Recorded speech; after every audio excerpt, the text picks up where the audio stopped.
आजच्या चालू घडामोडीवरील अतिशय महत्त्वाचे प्रश्न पोलीस भरती एमपीएससी सर्व स्पर्धा परीक्षांसाठी यावरती प्रश्न विचारले जातात.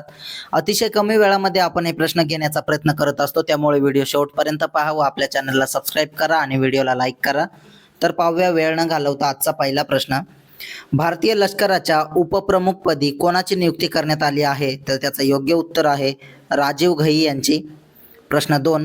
नुकतेच प्रकाशित झालेले प्रजला काठेना आत्मचरित्र हे कोणाचे आत्मचरित्र आहे? तर त्याचं योग्य उत्तर आहे बंडारू दत्तात्रय यांचं. प्रश्न 3.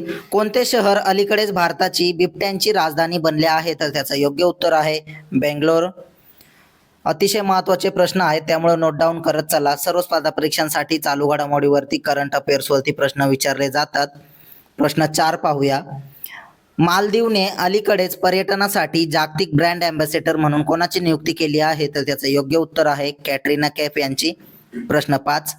खान क्वेस्ट हा बहुराष्ट्रीय लष्करी सराव अलीकडेच कुठे होणार आहे?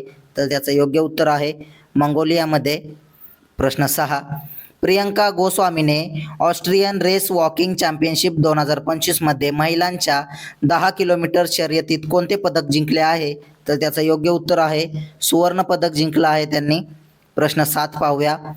आंतरराष्ट्रीय कामगार संघटनेच्या ताज्या आकडेवारीनुसार सामाजिक सुरक्षा कव्हरेजमध्ये भारताचा जागतिक स्तरावर कितवा क्रमांक आहे? तर त्याचं योग्य उत्तर आहे दुसरा. प्रश्न 8. 2024चा मातृभूमी साहित्य पुरस्कार अलीकडेच कोणाला देण्यात आला आहे? तर त्याचं योग्य उत्तर आहे सारा जोसेफ यांना.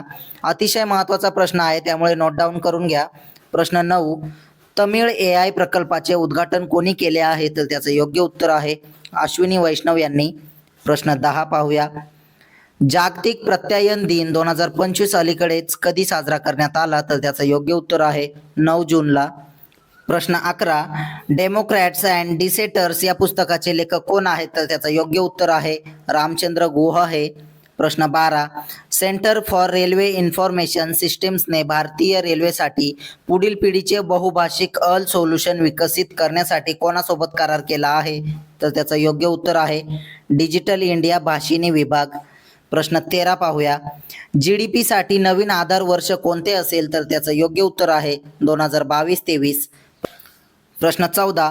संयुक्त राष्ट्र लोकसंख्या निधी UNFPAच्या अलीकडील अहवालानुसार 2025 मध्ये भारताची अंदाजे लोकसंख्या किती असेल?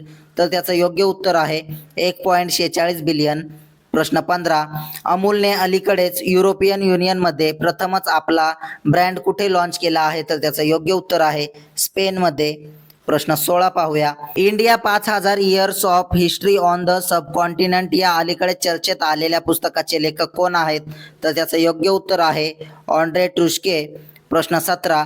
भगवान जगन्नाथ रथ यात्रा 2025 अलीकडेच कुठे सुरू झाली? तर त्याचं योग्य उत्तर आहे ओडिशा राज्यामध्ये. प्रश्न 18. जागतिक बँकेने 2025-26 या आर्थिक वर्षासाठी भारताचा आर्थिक विकास दर किती असल्याचा अंदाज वर्तवला आहे? तर त्याचं योग्य उत्तर आहे 6.3%. प्रश्न 19. कुशमन अँड वेकफिल्डच्या 2025 डेटा सेंटर क्षमता अंडर कन्स्ट्रक्शन अहवालात मुंबईने जागतिक स्तरावर कोणते स्थान मिळवले आहे? तर त्याचं योग्य उत्तर आहे 6वे. प्रश्न 20. INS गुलदारमध्ये भारतातील पहिले पाण्याखालील संग्रहालय कोठे उघडले जाईल? तर त्याचं योग्य उत्तर आहे महाराष्ट्र. असेच रोजचे चालू घडामोडी अतिशय कमी वेळेत पाहण्यासाठी आपल्या चॅनलला सबस्क्राईब करा आणि व्हिडिओला लाईक करा. धन्यवाद.